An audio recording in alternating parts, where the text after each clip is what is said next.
Hi Nazir, you and I are here to talk about, I think, our favourite subject. So I'm Alex Notay and I want to talk about build to rent. Fantastic. Yes, I'm Nazir Dewji. I help you out on some of the construction related issues, and we've obviously been very keen on ensuring some of the construction related issues are out there in the fast moving build to rent market. We're seeing in the market a real desire for both developers, investors, operators to get to market really quickly.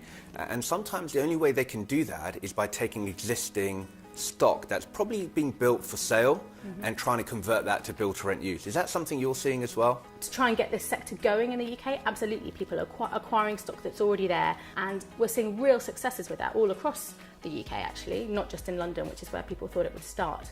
But I think you're also seeing entities who wouldn't normally take the risk of construction and development do so. So Legal & General, for instance, Greystar, both entities that would prefer just to acquire the stock. And that's where I think over time, as the sector evolves, you'll see less and less of that acquisition of not true build to rent stock as more comes through in the market, because this is a really skinny margins business.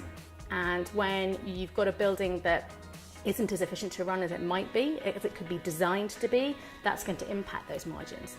So when it comes to adapting existing stock, the key issue is around specification. It's all about the specification in relation to so many different issues. As you mentioned, the operational side is so important. A lot of the build for sale product hasn't perhaps got the level of thinking behind it in terms of future operational costs and also ease of operations in the future. So what is very important is that the specification that you end up agreeing with a developer includes for all of those benefits.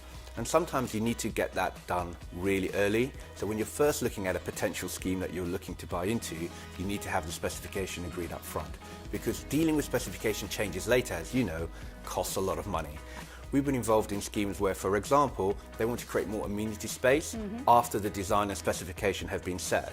What that in fact meant was that the building was delivered and then the developer or the purchaser spent a year after completion retrofitting some of the amenity space into that building.